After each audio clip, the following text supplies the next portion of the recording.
WOKB, the heart and soul of the community. Welcome to Real Family Talk with your host, Jay Real, where we talk about real issues facing us today. Enjoy the show. Real Family Talk. Welcome. This is your host for the evening, Jay Real, and this is Real Family Talk. Welcome to the program. Tonight is our first official broadcast. I've done some broadcasts on WOKB before, but this is the first night for Real Family Talk. So I am excited. I am glad you guys have decided to join me. For those that don't know me, I haven't heard any of my previous commentaries. What I'd like to do is I'd like to bring issues to the table that I believe that we should be thinking about that perhaps we are not. Sometimes I'm sure we're going to agree. Sometimes I'm sure we're going to disagree. But hopefully at the end of the day, we can all still be family and discuss these issues together. Okay? So feel free to give us a call tonight. The number is 407-894-1680. That is 407-894-1680. Before I get into tonight's topic, I want to let you know who else is going to join me this evening in this particular conversation. I have Phyllis in the studio with me tonight. How you doing tonight, Phyllis? Doing all right. Good evening. And as always, I got my boy back there on those boards. What's up, Rainy B? Doing good, man. I'm excited about your new show. Amen. And hopefully, like I said, you'll join us too. 407-894-1680. We'll be here until 10 p.m. So let's get to it. Tonight's topic. Right now, of course, the big thing going on in the politics today is Herman Cain. Okay? Everybody's talking about Herman Cain. Unfortunately, right now, they're talking about it for the wrong reasons, but they talk about it. Exactly. They're talking about it. But what I want to do is use Herman Cain as a platform, though. Obviously, Herman Cain is a black conservative, which there aren't that many black conservatives out there. And what I want to do is talk a little bit about why we have and this is putting aside Herman Cain's sexual harassment issues. We're going to put that to the side for the moment. We might get to it later on, but for the moment, we're going to put it to the side. But why are we so down on Herman Cain as a candidate? Essentially, from all purposes, prior to his sexual harassment scandal, he is obviously intelligent. He has certainly proven himself in the business world. And he has shown himself consistently to be successful, no matter what situation he's been placed in. But yet, every single time you kind of hear any kind of reference to Herman Cain, it's always, he is confused. He's a Uncle Tom. He is unintelligent. He doesn't understand the issues. He's smoking from a symbolic crack pipe. It's like, wait a minute now. This is a black man who has, like I said, achieved the American dream. His family was poor. He graduated from high school. He went to Morehouse. And I don't know a black person that doesn't respect Morehouse University as a respectable university in this country. He then went on to Purdue, eventually pursuing a master's degree in computer science. And then we already know what he's done as far as Godfather's Pizza and Burger King and whatnot. So clearly this man is, at least from a business perspective, ready to be the president of the United States, in my opinion, but yet we continually degrade him. I compare it to, our treatment of the average black liberal. The average black liberal, they don't generally have these types of accomplishments. They have not typically been the heads of CEOs of major companies in the country, but yet we treat them with so much more respect and demeanor simply because they are, in my opinion, towing the accepted line of communication, which is using the government to help prop up our inefficiencies in terms of our ability to be able to move forward in this country. But because Herman Cain has a different story, if you will, and a different path to the same goal, we degrade him. We talk about how, again, he's only on a book tour. He's just a joke. He's the Tea Party's one black friend. I mean, it just goes on and on and on and on. And even if you compare him to our current president as far as his accomplishments prior to getting to office, again, Herman Cain trumps this man. And he has never, ever received these kinds of criticisms. And had he had, we all know what the storyline would be. They'd be racist if they was white. If you were black, they'd be saying, hey, you don't talk about him like that because, you don't want to give them no fuel to the fire to add. But when it comes to that black conservative, all bets are off. We let the white people talk about him how they want. We talk about him how we want, to continually make sure he hopefully stays down, if you will. I'll let some Phyllis or Rainy B, you got a comment you want to make? I mean, you've made some interesting points, and granted, people are a little bit harder on him. And I'm thinking, being that he's a good businessman, is he ready to run the country? You talk about our current president. At least he was in some form of politics before, being that he was a senator, before he became head of state.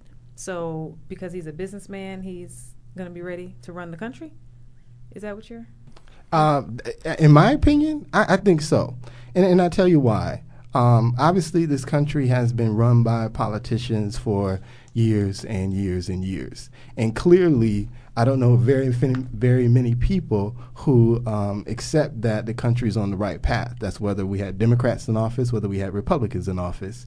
And so perhaps what we do need is an outsider, somebody who doesn't have the perspective of maintaining some party line to speak up and bring a change to what clearly is a system that is not working. But does he not maintain a party line by being a conservative in America, by sticking to that conservative agenda? He may have, of course, he has his principles and values, I agree, but he doesn't come from the perspective of already being corrupted, if you will, by the system. Okay, you just look at his path to his campaign. You listen to any of the pundits, anybody who follows these types of things, and they're all saying this guy is doing. He's on his own map, if you will. They talk about how the one of the first primaries that he's going to have to come up with is in Iowa.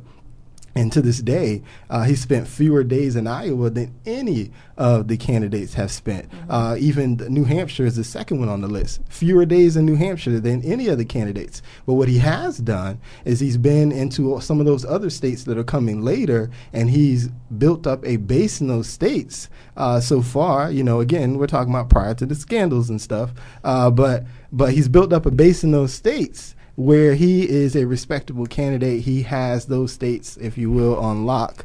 And he's certainly, if you check out any of the new ads he's got a big ad going now. It's called the 999, of course. But he's trying to raise $999,000 so that he can start to run the campaign within Iowa. And I assume at some point we're going to see something like that as it relates to New Hampshire. But again, even though he hasn't been to that state, you look at the polls and he was still, at the top of the polls. So he is unconventional, but he does seem to at least be resonating with people. Again, give us a call if you want to join in on this conversation, 407-894-1680, 407-894-1680. Rainy B, you got any comment you want to make? I do have a comment. You made the statement, and we do have a caller. Caller, are you with us? Yes, I am. Okay. I do have a comment because you made the statement of why are we so down on Herman Cain versus any other liberal. The reason I would say, and I'm not going to say because he's black or because Obama done made so many mistakes, so we take all the mistakes Obama had and we look at this next black man. I'm not going to go there on that one. I don't believe it's that. But when you look at a conservative, they believe in being a personal responsibility, that they take care their work. They take care their accomplishments. They don't just put it off on government or put it off on someone else. Liberals, believe in government action. So you got the majority on the majority on the liberals. You don't have the majority over here on the conservatives when you get the mindset of the people. I'm not talking government, the mindset of the people. So I think the people, because of his accomplishments, what he's been doing, how he came out full throttle, how he just started rising to the top. When you get that underdog, that's when everybody starts jumping on the underdog at first, and then start in politics, and then they start looking for things. So I think they're down on him because of he's not the norm. He's definitely not the norm. And the norm, this guy who's not the norm, is starting to rise. Right. But we got a caller on the line. Caller. Go ahead, caller. What's your name, caller? My name is Angela, and I heard you at the top of your program. You started to talk about Herman Cain being put down by people, but what I've gathered from Herman Cain is that he's the one that's been putting people down, especially his own black people. The comments that he's making about us being ignorant and that, we don't have a mind of our own, I think that he's the one that needs to check himself, because the things that he's saying about black people, if you don't have a job, it's your fault, blame yourself, I think that comments like those are just wrong, absolutely wrong. Okay, all right. And it was Tangela, right? It's Angela. Angela, I'm sorry, Angela. Well, thank you for joining the family, Angela. I know what you're talking about. I've heard. And I don't hear anybody putting him down in the black community. To be honest, if it's on TV, I watch a lot of what goes on in the politics. I don't hear us putting him down. Oh, okay. Well, actually, some of us are. He's the brother. He's the brother of the Koch brothers from another mother who is actually trying to tear the president down, and they're the ones that's holding this president back. Why he's not getting anything done? To be quite frank. and I also heard you made some comments about the president's mistakes. I'm not sure what the mistakes are that this president has made, but I think that this president, to be honest, what he's had to deal with, he has done an excellent job so far. And if we look at the Bible biblically and see what's going on, we need to take into consideration that a lot of what's going on is biblical. It's what the Bible tells us that will happen. So it doesn't matter who we put in there, maybe the next white Republican president, it's not going to make a big difference. And they won't be able to do anything better than what this president has done. As a matter of fact, I think they'll take us back into the past and bring us back to where we came from. And we don't need that. Okay. We absolutely do not need that. All right, Angela. Okay. All right, Angela. Getting excited on me. Now I hear Angela, but I look at it like this. There's some things in the past that worked. There's some things in the past that made America America.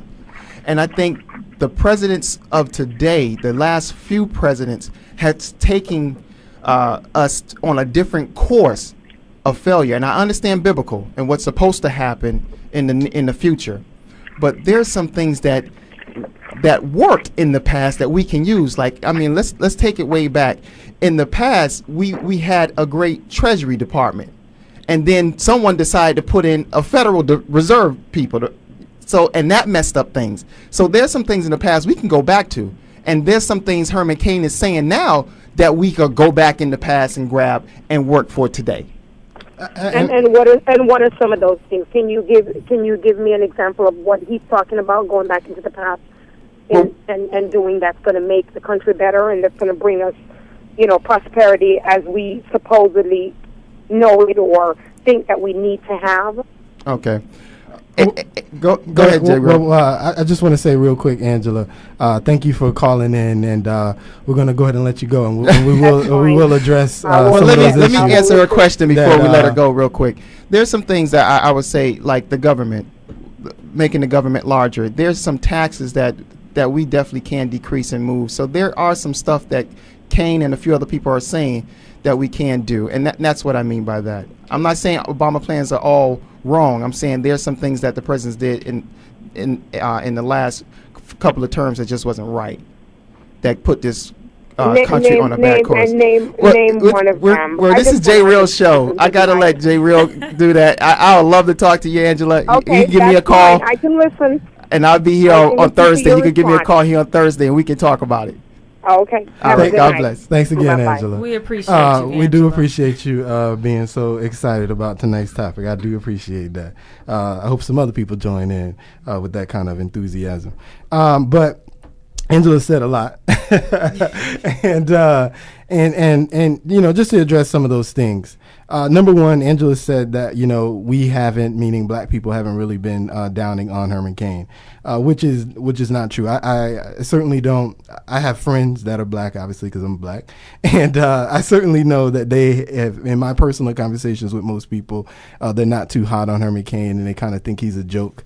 A lot of the comments that I was referencing, they were coming from Al Sharpton, they were coming from Harry Belafonte, they were coming from Tavis Smiley, Cornel West. Okay, so these are, you know, if you will, I'll call them at least black scholars. Maybe we won't put Sharpton in that category, but at least Tavis Smiley and Cornel West are considered black scholars, and so they are making these kinds of statements about him.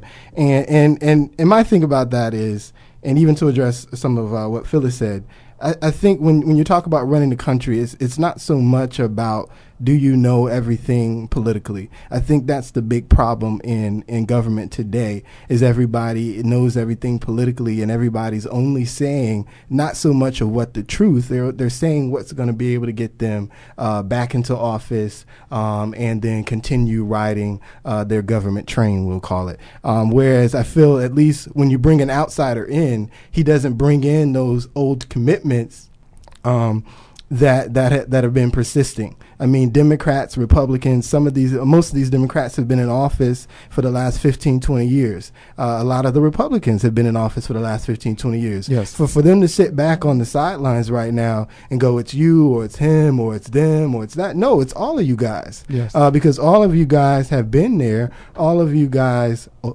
are contributing to the mess that we're in. Another thing Angela referenced was that, you know, the Republicans aren't helping him out. Well, let me tell you this. What is he doing to come to the table and compromise? Because this is not a Democratic party-controlled government. This is a government of Democrats and Republicans. And so you can't bring ideas to the table that are clearly Democratic in nature and then go, hey, Republicans, why aren't you jumping on board? Well, guess what? I don't like those ideas. You know, it's got to be a compromise. Phyllis, did you want to get back in this? You're throwing a lot out there right now, and I'm trying to get a thought in, and you're jumping on it. One thing, when you talk about not knowing the political ways, it is about politics, though. He needs to know some foreign affairs. You know, especially nowadays, the way everything now is global. And everything that happens to one country is somehow affecting the world. So if we have this man, and he is all of that, he has accomplished so many things. And I think if you are looking at him and respecting who he is and what he's done, you can't help but respect him. But on the front of trying to run this country, I need him to be a little bit more aware of what's going on, especially global now. Okay, you know what? I have a comment to that. In my opinion, his first and main goal at this point is America. Okay. Yeah. And America is bleeding. The economy is bleeding. Jobs are bleeding. And so his first goal is to figure out how to fix that issue. Now, as far as foreign affairs, we have a State Department. The State Department, we invest billions and billions of dollars in the State Department, which employs thousands of individuals. Okay, whomever goes into office. Okay, whether you know 1% of what's going on in the world, 2%, 50%, 80%, it doesn't matter. Once you get in that office, before you go meet anybody, you're going to sit down with the necessary individuals who are experts in that particular country, and they're going to run through every single detail, that down to you can't shake his hand because he thinks that's disrespectful. Right. You can't look into his eye because he thinks that's disrespectful. Right. So they're going to give you the whole lowdown, if you will, of what it is you need to do on a global perspective. So in my opinion, having or not having that particular knowledge is not a a deterrent. Certainly, it would be an asset to have it, but I don't think it's a deterrent from being president, because if that was the case, I mean, honestly, again, in my opinion, in order to fix this country, if you will, I think we need to almost start brand new, in the sense that everybody that's been there, everybody that's complaining right now, again, they've been there 15, 20 years. So you can't complain about a situation that you've been contributing to all your life in government. Let's get some new people in there who have some different perspectives, because clearly these people are running off the same things. Well, Democrats are still talking about we need to raise taxes on the rich. Yeah. The Republicans are still saying taxes need to be lowered on the rich. Right, Okay, there's right. probably some combination of the two in there somewhere. But we keep playing these hard line situations where I think we need some kind of radical change. Is Herman Cain the best guy? I don't know. I don't know if he's the best guy, but I don't think he should be criticized because he isn't the normal candidate. I think that's what we need. We need unconventional candidates in order to change this thing around. That's what I think. Here's my thing, and when you talk about change, can we give our current president a chance?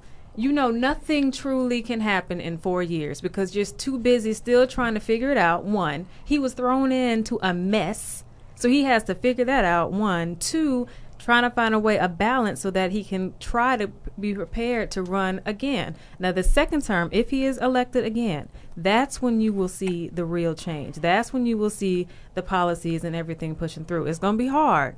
It will be difficult, but I believe that second term will give him all the things that he was campaigning for before. That will allow him all those things. I have a comment on that.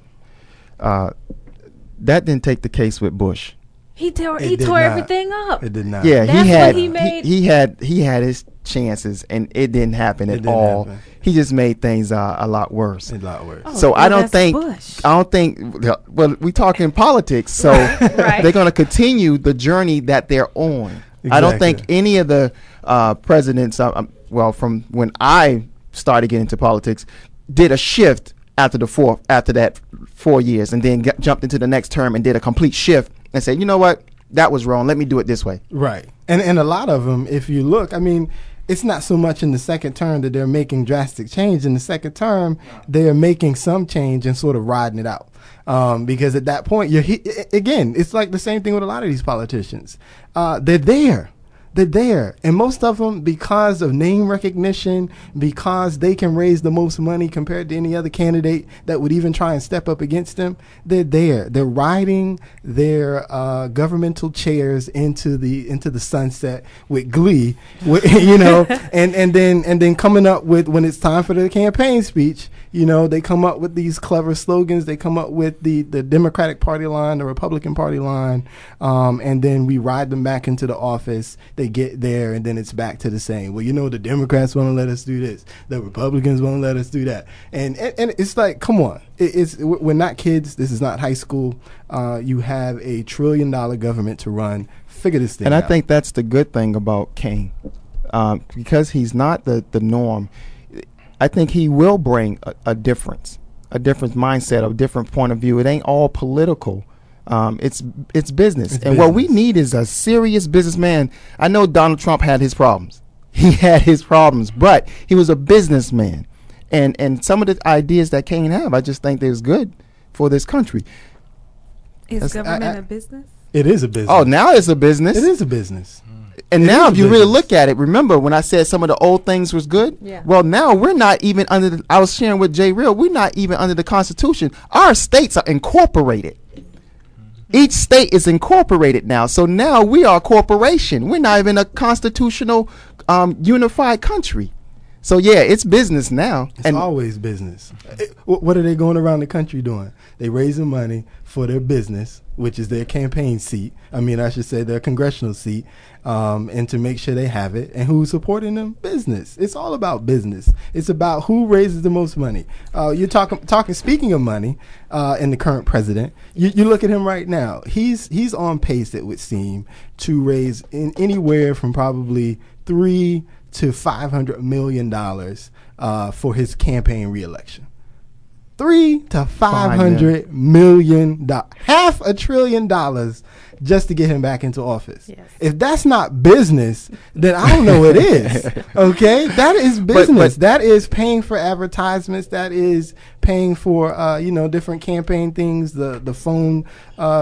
What do you call them? The phone blitzes that they do, the pamphlets that they send out, and all that. That's business. Now, Business. I like how Ms. McCray said that he has to know some foreign affairs, that he needs to know something about international. Well, I believe business skills. If you got some international business skills, you can work this thing out as well. Now, I know there's certain things in different religions you got to know. Like you said, he just can't shake hands and do this. And there's certain places you got to bow. That stuff he's going to be taught. And as a leader in business, there's certain things, I don't know this, so I go get the information. And that's the thing I respect about Herman Cain, too, is Herman Cain is quick to let you know, I don't know everything, but give me a chance and I'm going to find out. If you can't respect that just on a personal level, because when you talk about most politicians, they know everything.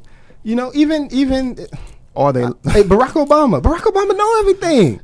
That's why Barack Obama has such a problem at the moment, because he know everything. Pass my jobs bill because I know it's successful. How? Why? Because you have to have that confidence. You're the president. The president can't say I don't know. I'm not saying he can't say I don't know. And if Herman Cain got to the presidency, I like that. He's not going to say I don't know, because again, he's going to be trained in what to say. You know what I'm saying? Nobody gets to the presidency by themselves. But what I mean is, you ought to at least be able to admit faults when they exist.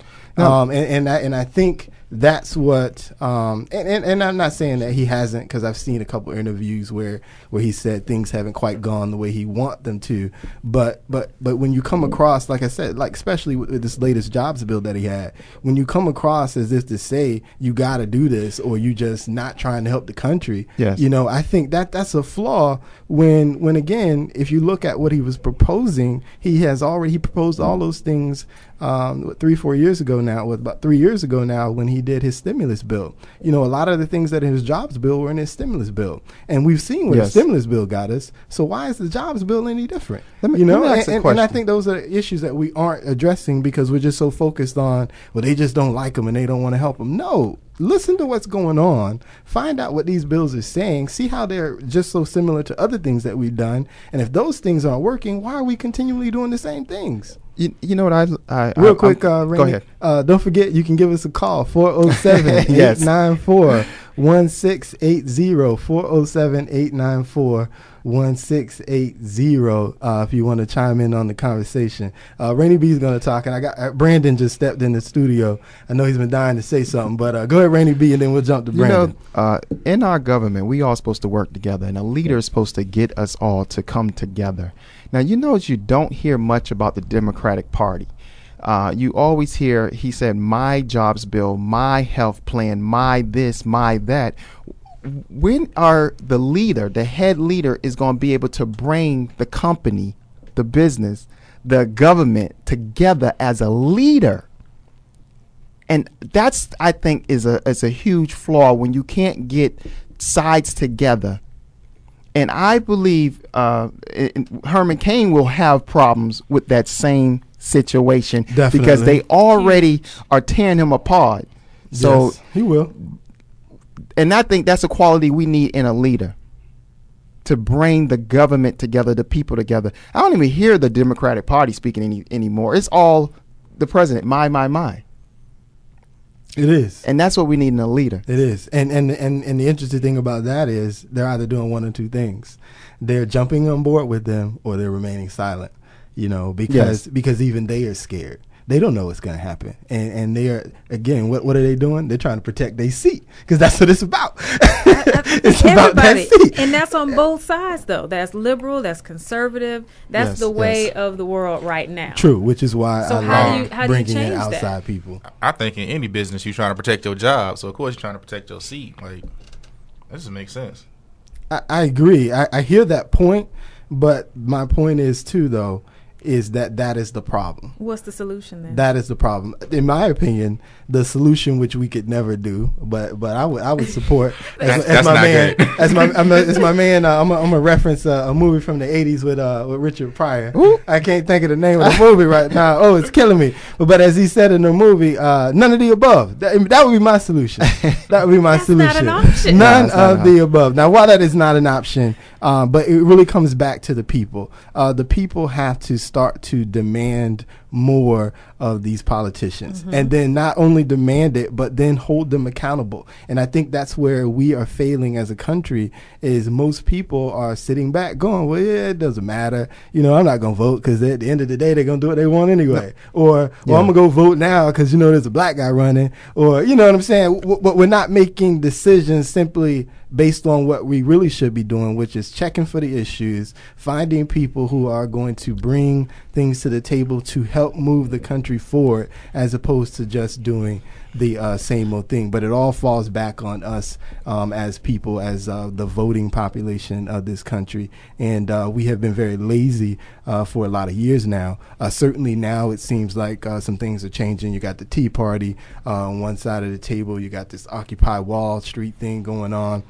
Occupy going on, and so certainly it seems like people are kind of waking up, and hopefully both of these situations work out, and we can start holding people accountable, and we can actually start to see some change.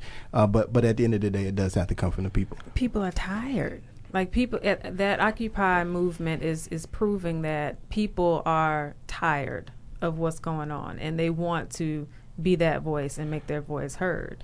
It's happening all up. This Occupy is growing all over. It's growing all over. In my opinion, though, the problem with Occupy is that it doesn't have a real voice yet.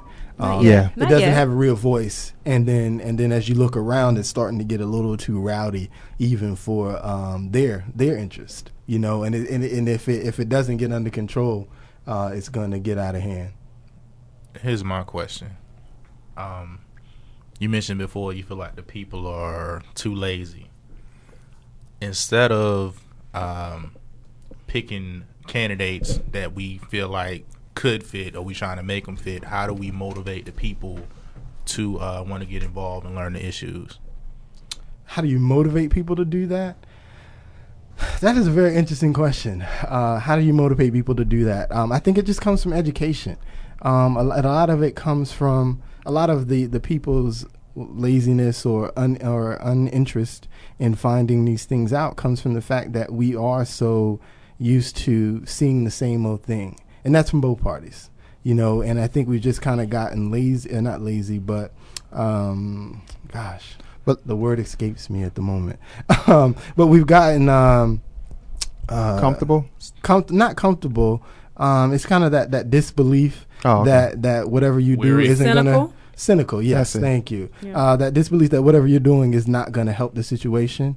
But we just have to, again, to rise up as a people, get behind whatever you get behind. You like the Republicans will stand up and hold whatever Republican you like accountable. You like the Democrats, stand up and hold that Democrat accountable. But that's what we have to do, is find whoever you like. I'm not here to advocate for anyone. But whoever you like, find that person and then start holding that person accountable for the things that you think are important. And I believe that's where the change comes from. And you saw that, actually. Now, I'm going to say this. I didn't say I was for Kane. All right, listeners, I didn't say I was for Kane, all right? But you saw that in the people. Before all this media happened with Kane, all this negative publicity, you saw a group of people started rising up and saying, you know what, I like what he's saying. I back him up. He's sound. It's different. It's not the normal stuff that you normally hear in politics. It's to the point. It's plain. It's clear. I can understand it. Then that's when they started finding out this negative stuff. And there was a group of people rose that was inspired and started believing all over again in this country and a leader that can lead this country. Exactly. And that's what you saw in Kane because he was at the bottom, and all of a sudden in just a few months just rose and became like his polls was high. And you know, again, I'm not trying to say Herman Cain and Barack Obama are the same person, but if you look at how Barack Obama basically started from nowhere, Right. And then slowly but surely, because even black people weren't accepting Barack Obama in the beginning, we weren't sure about him, and then slowly but surely he began to rise in the polls, and then obviously he, you know, won the nomination, and of course eventually the presidency. And again, I'm not saying Herman Cain is Barack Obama, but if you look at his ascension to where he is today, there are similarities. Barack Obama got to where he was because of his ability to inspire people that weren't inspired by the government anymore. And Herman Cain, if you will, is inspiring people. Is he inspiring black people on average? No, not really. But he's inspiring a group of people that allowed him or supported him to the point where he is today. And I don't know. I'm just saying. But is he inspiring new people, or is he inspiring the hoopla that's already been gathering from the Tea Party? Is he on that bandwagon, or he's not inspiring new people? My question would be, does it matter? Yes. It doesn't matter. It only matters when you talk about what side of the aisle you're on. Again, I'm not here to advocate for a Republican. I'm not here advocating for Democrats. So if he is inspiring a group of people, in this case, they so happen to be Republican, well, so be it. I think his strength is just that. His ability to inspire. His ability that in spite of everything that's happening to him, to still be able to inspire people to believe in him and what he might or can represent. And in my personal opinion, that is what that is the biggest fear about Herman Cain. Yes. Is he has that ability, like Obama, to inspire. No, he's not inspiring Democrats, but he's inspiring Republicans to want to do more, if you will. The thing about President Obama, when he was a breath of fresh air, and he inspired everybody. When he came about, he was able to reach people who weren't interested in politics at all. The youth, the young people, the old, Democrats, Republicans, independents, Green Party, everybody. This Herman Cain is alienating the other side in terms, because he's just following along with the rhetoric of the conservatives. So when you say he's inspiring people, he's already has an established base that he's riling up at these rallies and following the same rhetoric of the Tea Party and the conservatives. But again, that's what he's going to do. I think if you give him time and really give him an opportunity, if he does win the nomination and really has an opportunity to really lay out his plans, I think you'll find that there will be some people on the fringe that will kind of listen to what he has to say and join in on his crowd. But at this current moment in time, that's his job. His job is not to try and inspire everybody. His job at the moment is to win the Republican nomination. And once he does that, then he'll have his opportunity to begin to inspire beyond that. Even with Obama wasn't inspiring people before he got the nomination. He got the nomination and people were inspired because of who he was and what he had to say. Unfortunately, we got disappointed, but that's what he did. And I think you have to give Herman Cain that same amount of time to really either, one, win the nomination if that happens, or he'll fade away, whatever the case may be. But he has to have that ability to really have an opportunity to do that. We have a new contributor that just walked in the room. I don't know if he wants to jump in on these conversations. Jeremy, you got anything to say? Yeah, a little bit. As far as your ideas, see, this is what happens when you have too much education. See, you forget about the people. And at the end of the day, that's what this country is about the people. And that's where me and, well, he's my older brother, that's where we always have issues with. He talks business, I talk about the people. Because that's my concern. That's my problem with most of the politicians in general. Everybody's speaking for this issue, that issue, but nobody's talking about the people. Or, to be more specific, the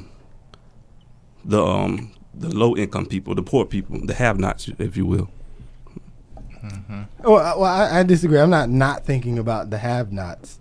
But I think systems are already in place that are taking care of the have-nots. So what we should not be trying to do is take care of them. We should be looking for ways to be able to better educate them so we can get them away from being the have-nots. In my opinion, that's what our focus should be.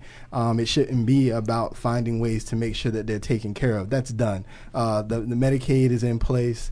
Welfare is in place. These programs aren't going anywhere. I don't care who the president is. And those budgets for those programs are going to increase. So let's not focus on making sure they're taken care of. That's going to be done. Democrat president, Republican president, Democrat Congress, whatever. So what we should be doing is finding ways that we can educate those people so that they can find ways for themselves or help them get out of those situations. Where we differ is, I would say, let's take that job away from the government, though, in the sense that the government is not doing an effective job of getting these people out of these situations. Let's find ways for the churches in the community. Let's find ways for organizations within the community to help these people and fund these organizations, fund these churches, so that we can get these people out of the situation, because that's where it's going to have to come from a more grassroots approach. The government is only going to perpetuate and continue to help these people take care of themselves. I think we got another caller. Yes, hi, how are you? Doing all right. How are you doing? What's your name? My name is Soretta. Oh, how you doing, Soretta?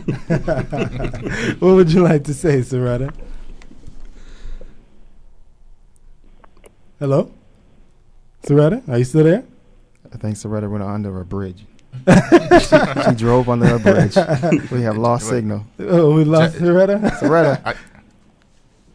Well, while we're trying to find out, Soretta, go ahead, Brandon. I got a comment, Jay. And we kind of got off subject just real quick, but you were saying that now. I'm here. Oh, Soretta's like, I just had a comment. Okay, if go ahead, it was Soretta. profitable to find a way to basically get everybody on board and alleviate some of these social programs, then somebody would figure out a way to fix it. Okay. I agree. Well, again, I'm not trying to say let's get rid of the social programs. I'm trying to say let's find ways, though, for the communities to be able to help these people out of these situations, because the government isn't going to be able to do that. That's all I'm saying. Like I said, I think those social programs are there for a reason. I'm not saying we should cut them per se. I'm just saying that if we're going to actually get people out of these situations, which would be my goal, is to bring us up as a people, then that needs to come from the community. That needs to come from the church. That needs to come from the community centers and different places within the community that can actually support and make sure people are helping themselves to get out of their current circumstance. It can't come from the government. The government is only going to perpetuate what is already occurring. Right, I agree. Now, I agree. Soretta, I have a comment, and I'm gonna use a scripture. The Bible says, "The poor you have with you always." All right, so we know there are always going to be some poor people. That is correct. My question is, when can we get a leader to not add to the poor people? Correct. That's what we need. Go ahead. America is a profit-based society, Right. or country. That's the problem. You understand? Right. And if there is those programs generate a lot of jobs and generate a lot of money. Do you understand what I'm saying? Oh yeah. Mm-hmm. So if it was a way you could turn a profit to get more people out of that system, then there would be a lot more people working on getting people out of that system. I'm not saying the systems are bad. I'm just saying that they're for profit. Yes. The church. Not that it's there for profit. I'm saying it generates a lot of profit. Oh, okay.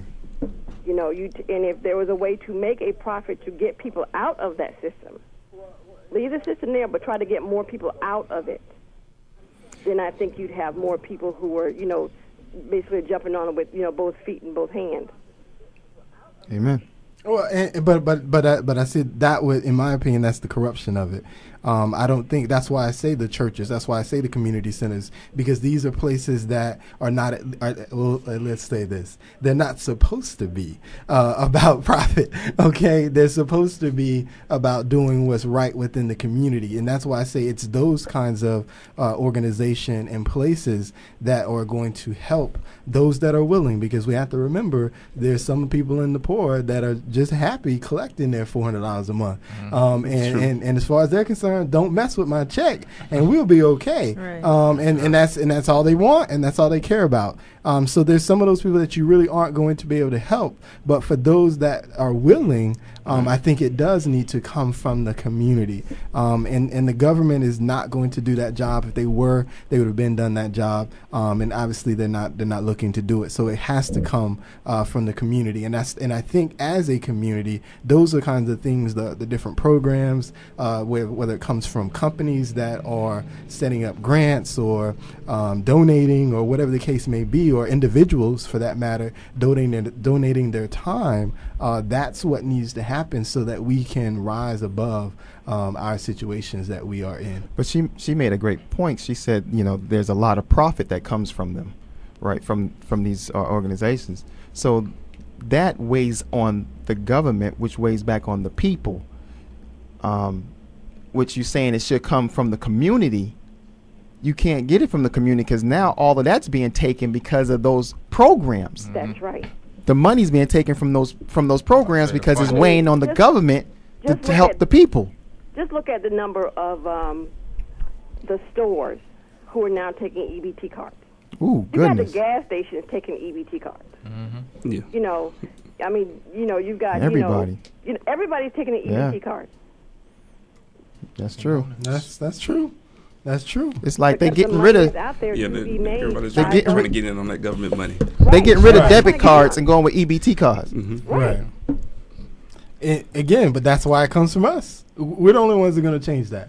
We're the only ones that are going to step up and demand changes to this system. But see, that goes back to having a conservative who always thinks about business and money to get things in order and straight. Not so much of the government do everything for you, but let me provide some work for you. Let me show you how to work. Let me educate you more. That's a conservative mindset. It is a versus a conservative liberal mindset. Said, no, we're going to do everything for you. We're going to prop up. We're going to be the king. so that And we that's can do more. and that's how I see now our government is. We're set up almost like a king. It's my way, this way, that way. I'm going to provide for you. I'm going to get you out of debt. I'm going to do that. No. A conservative thinks totally different. Conservative thinks totally different. I did some research, and thank you for the call, Soretta. You're welcome. We appreciate That's you a being a good part thought. of the Thank you. family. Have a good night. Have a good night, Soretta. I did some research here, as far as what a conservative generally thinks and then what a liberal generally thinks. The definition says conservatives believe in personal responsibility, limited governments, free market, individual liberty, traditional American values, a strong national defense. They believe the role of government should be to provide people the freedom necessary to pursue their own goals. There you go. Conservative policies generally emphasize empowerment of the individual to solve problems. And just as a comparison, real quick, liberals believe in government action to achieve equal opportunity and equality for all. It is the duty of the government to alleviate social ills and to protect civil liberties and individual human rights. Believe the role of the government should be to guarantee that no one is in need. Liberal policies generally emphasize the need for the government to solve problems. And that's my problem here, because if we're looking for the government to solve problems, if they were going to solve the problems that we're having, they would have already done it.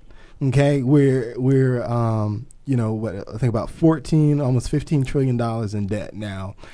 They only make about 2.2 trillion, I believe, is what we pulled in taxes in the last year. I can't remember the exact year, but the number was about 2.2 trillion. It's a simple math problem.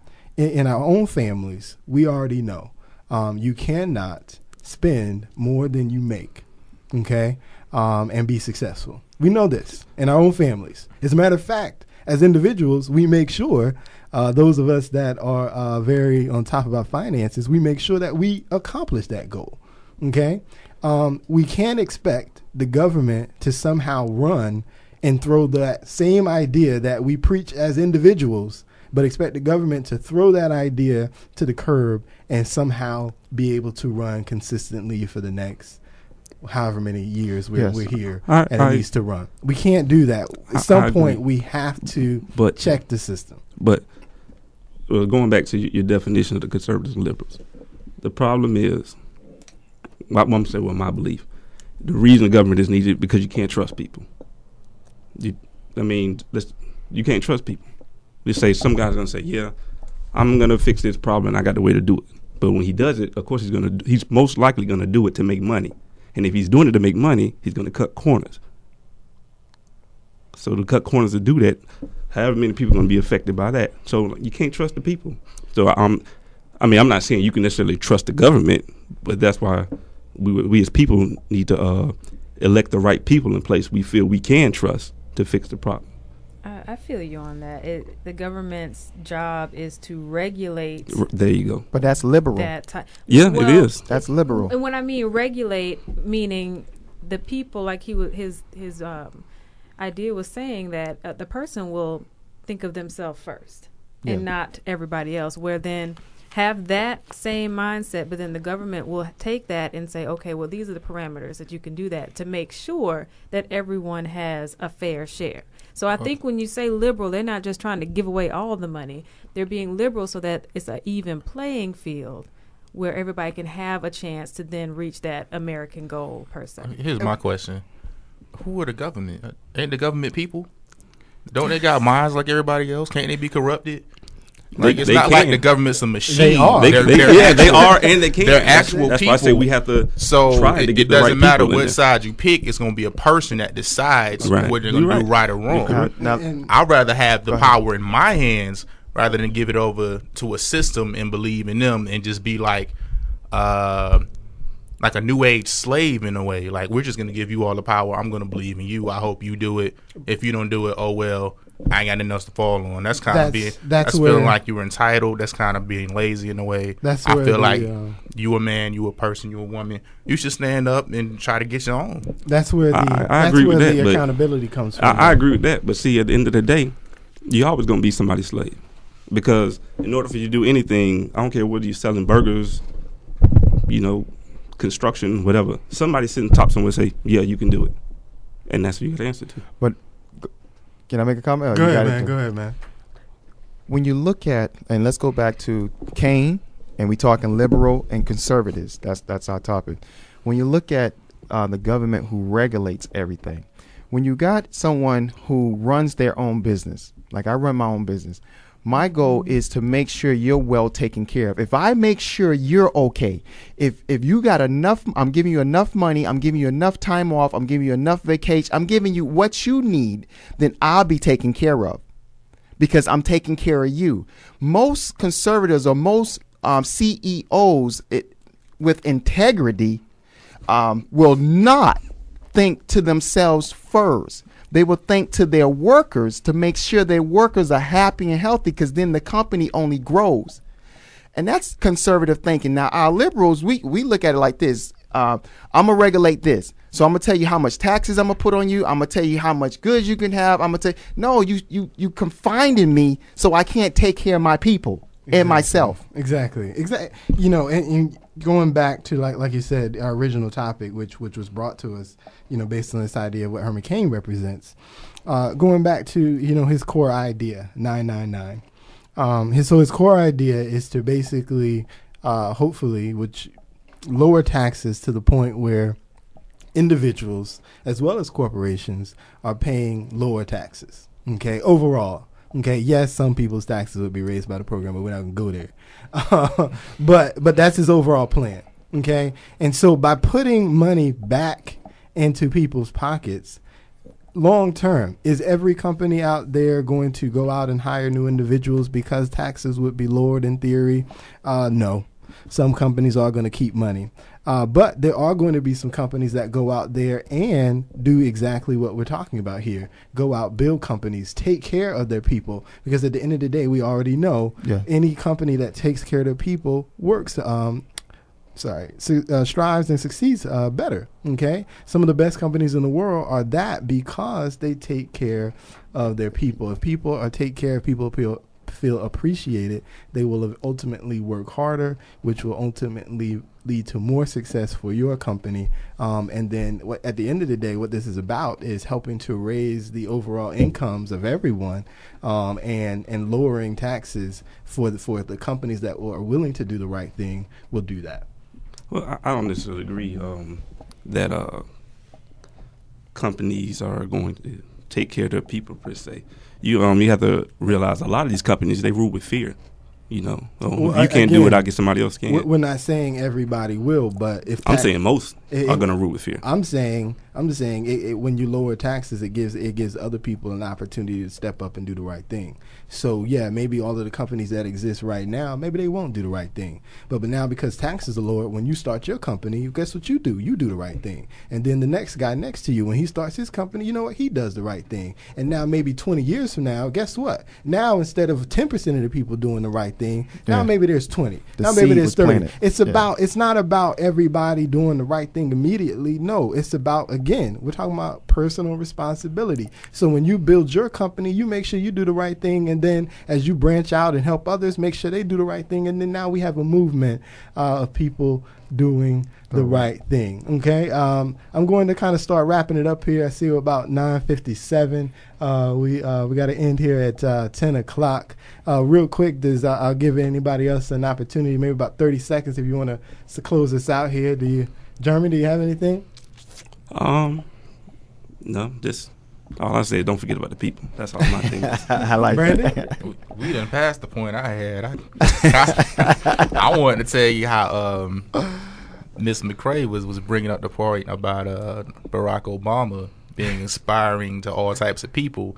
And then you went back to Herman Cain and you was like, well, eventually he's going to get to that point. But right now he got to take care of these people. And then he was like, once he wins the nomination, to me, that's like everything else he was going against, which was political musical chairs. You got to cover your seat.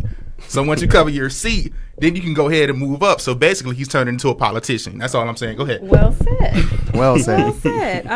You got to be a politician. Give our current president a chance.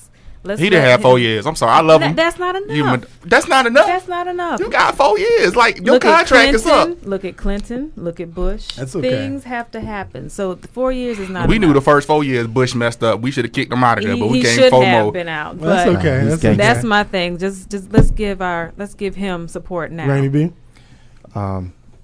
My statement would be Obama go. And let's get point blank, Obama just go. And let's get some new mindset in. I like what Cain is saying. Like I told you, I also like Ron Paul. So I'm way out there as well. I'm way out there. Donald Trump. No, Donald Trump. Well, we'll be hurt. But also, we know there's been so much going on. So I say we need some fresh new thought. Right. And just to sum it up, again, we started this from the differences between black liberals and black conservatives.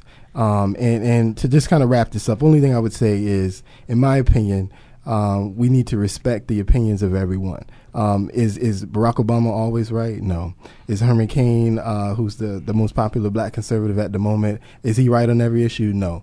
But we need to find a way to, rather than criticize both sides, so whether it be Herman Cain criticizing black Democrats or whether it be black Democrats criticizing Herman Cain, we need to find a way to find a middle ground such that we can come to a compromise that will move the country forward, as opposed to simply just attacking one another from the aisle.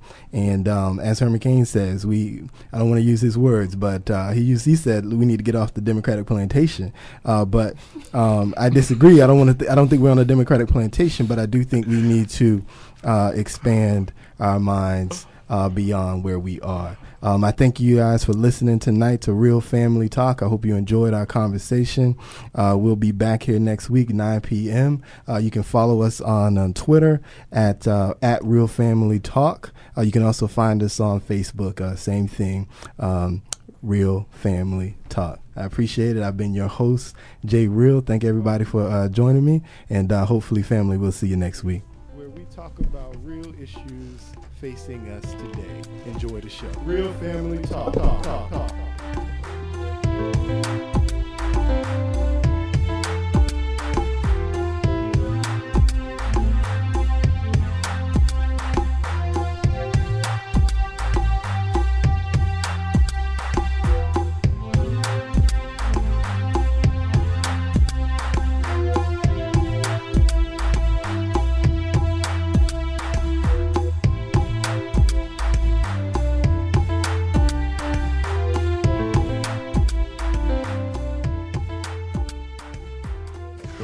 WKB, Winter Garden, Orlando.